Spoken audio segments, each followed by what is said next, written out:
नमस्कार दोस्तों। हिंदी सिनेमा में ऐसे बहुत कम सितारे हुए हैं जिन्होंने कई दशकों तक अपनी पहचान बनाए रखी।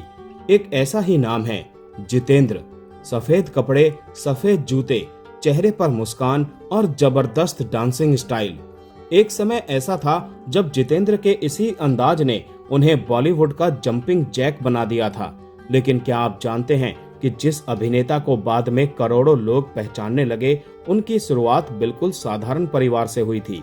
जिस लड़के का असली नाम रवि कपूर था, उसने कभी नहीं सोचा था कि एक दिन वो हिंदी सिनेमा के सबसे लोकप्रिय सितारों में शामिल हो जाएगा। तो आखिर कैसे रवि कपूर से वो जितेंद्र बने?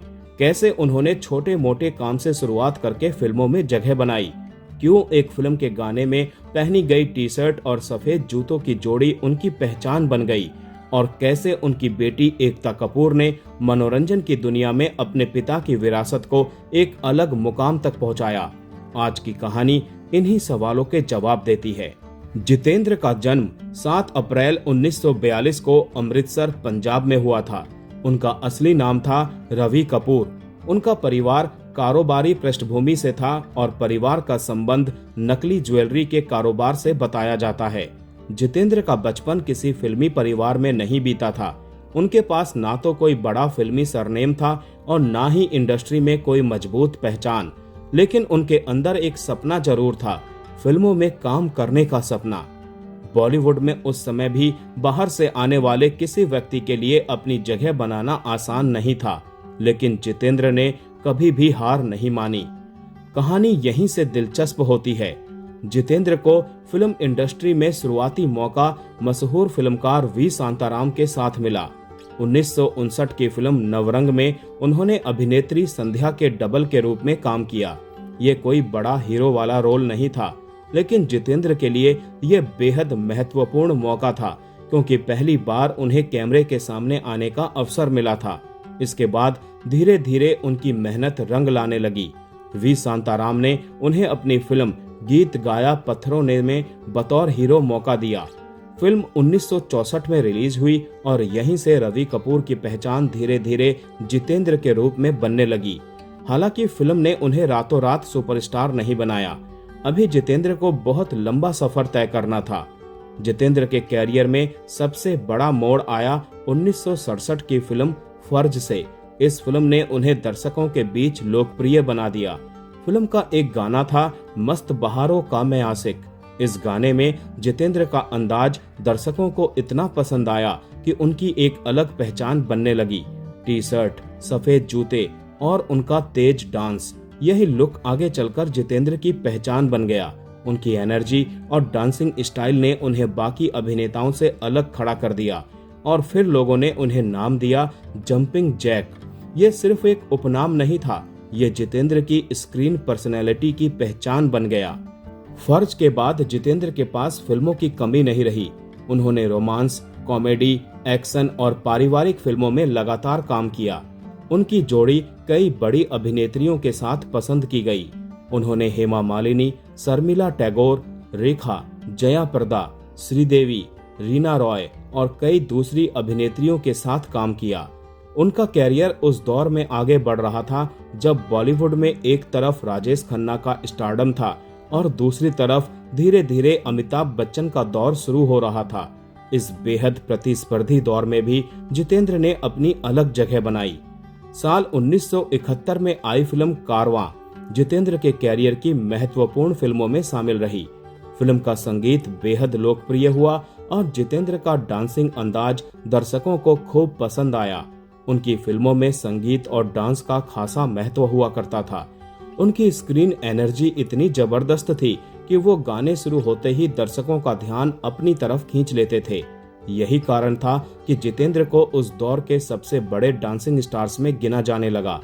अक्सर जितेंद्र को केवल डांस और मनोरंजक फिल्मों के अभिनेता के रूप में याद किया जाता है, लेकिन उनके कैरियर का एक दूसरा पहलू भी था।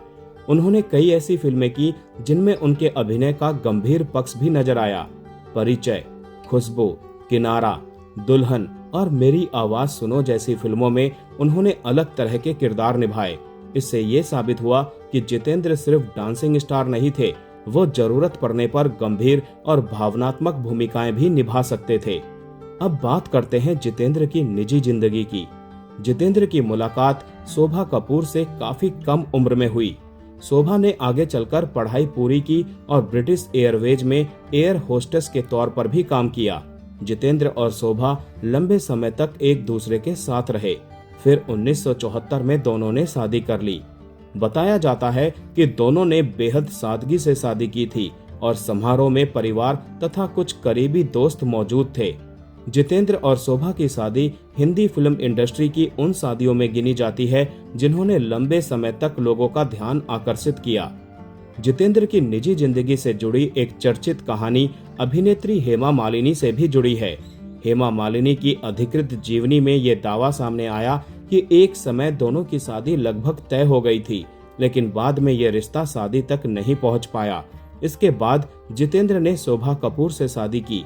ये कहानी आज भी बॉलीवुड की चर्चित प्रेम कहानियों में गिनी जाती है। जितेंद्र और शोभा के 2 बच्चे हैं, एकता कपूर और तुषार कपूर। एकता कपूर ने टेलीविजन और फिल्म प्रोडक्शन की दुनिया में अपनी अलग पहचान बनाई।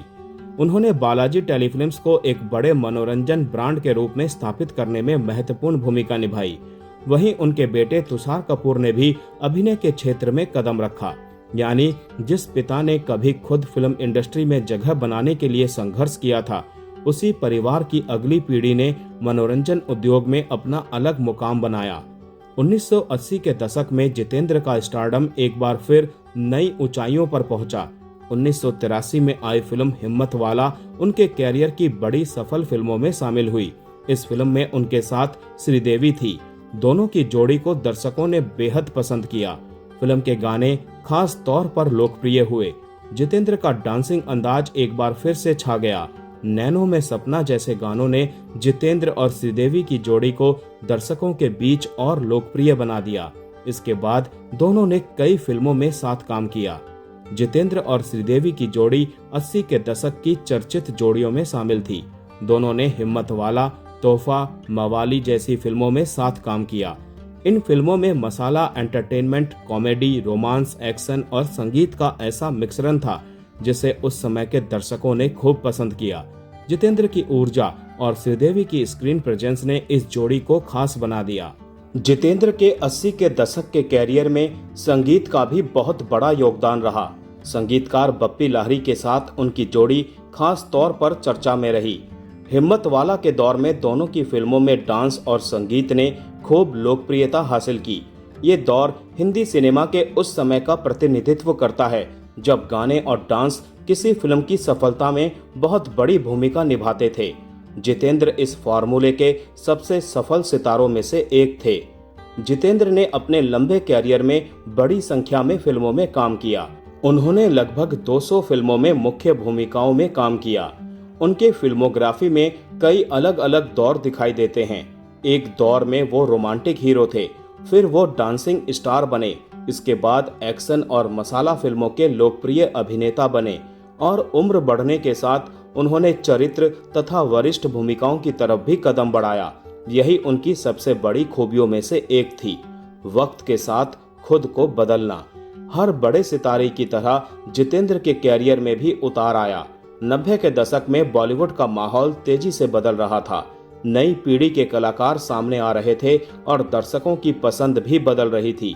ऐसे समय में जितेंद्र ने मुख्य नायक की भूमिका से धीरे धीरे सहायक और वरिष्ठ किरदारों की तरफ कदम बढ़ाया। उन्होंने उधार की जिंदगी, संतान, कलयुग के अवतार, जज मुजरिम जैसी फिल्मों में अलग अलग भूमिकाएं निभाई। उनका फिल्मी सफर यहीं खत्म नहीं हुआ। उन्होंने टेलीविजन और प्रोडक्शन की दुनिया में भी अपनी मौजूदगी बनाए रखी। जितेंद्र ने सिर्फ अभिनेता बनकर ही काम नहीं किया, बाद के वर्षों में वो प्रोडक्शन और मनोरंजन व्यवसाय से भी जुड़े। उन्होंने बेटी एकता कपूर के साथ मिलकर बालाजी टेलीफिल्म्स और मनोरंजन क्षेत्र में अपनी मजबूत पहचान बनाई। ये वो दौर था जब जितेंद्र का नाम सिर्फ पुराने हिंदी फिल्म स्टार के रूप में नहीं, बल्कि एक सफल फिल्म और टीवी परिवार के मुखिया के रूप में भी देखा जाने लगा। जितेंद्र के लंबे फिल्मी कैरियर को कई पुरस्कारों और सम्मानों से सम्मानित किया गया। उन्हें 2003 में film fair life time achievement award मिला। इसके अलावा उन्हें स्क्रीन लाइफटाइम अचीवमेंट अवार्ड सहित कई अन्य सम्मान भी मिले। इन सम्मानों की खास बात यह है कि वो उनके किसी एक दौर की सफलता के लिए नहीं, बल्कि लंबे समय तक हिंदी सिनेमा में योगदान की पहचान है। अगर जितेंद्र के पूरे कैरियर को एक लाइन में समझना हो तो वो लाइन होगी, उन्होंने खुद को समय के साथ बदलना सीखा। जब रोमांटिक हीरो का दौर था वो रोमांटिक हीरो बने। जब डांसिंग स्टार की जरूरत थी उन्होंने अपनी एनर्जी से दर्शकों को आकर्षित किया। जब मसाला फिल्मों का दौर आया उन्होंने उसी अंदाज में काम किया, और जब उम्र बढ़ी तो उन्होंने चरित्र भूमिकाओं को स्वीकार किया।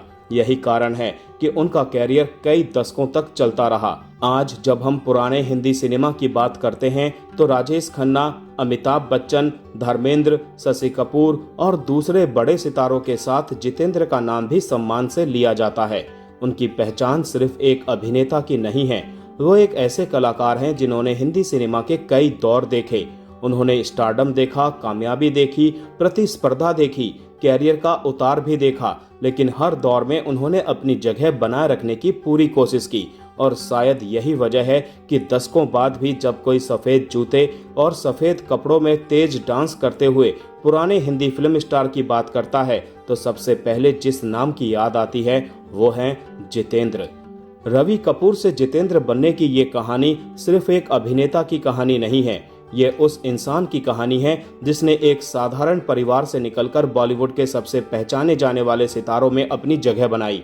एक ऐसा सितारा जिसने कभी जंपिंग जैक बनकर लोगों को नचाया, कभी रोमांटिक हीरो बनकर दिल जीते, कभी गंभीर भूमिकाओं से अपनी अभिनय क्षमता दिखाई और बाद में अपने परिवार को मनोरंजन की दुनिया में एक नई पहचान दिलाई। आज भी जितेंद्र का नाम हिंदी सिनेमा के इतिहास में एक खास अध्याय है, क्योंकि स्टार बहुत आए और बहुत चले गए, लेकिन सफेद जूते, सफेद कपड़े और अपनी अनोखी छलांगों से पहचान बनाने वाला जंपिंग जैक जितेंद्र हमेशा याद रखा जाएगा। अगर आपको जितेंद्र की ये कहानी पसंद आई हो दोस्तों, तो वीडियो को लाइक करें, अपने दोस्तों के साथ जरूर शेयर करें और चैनल को सब्सक्राइब करना बिल्कुल ना भूलें। मिलते हैं अगली कहानी में, तब तक के लिए नमस्कार।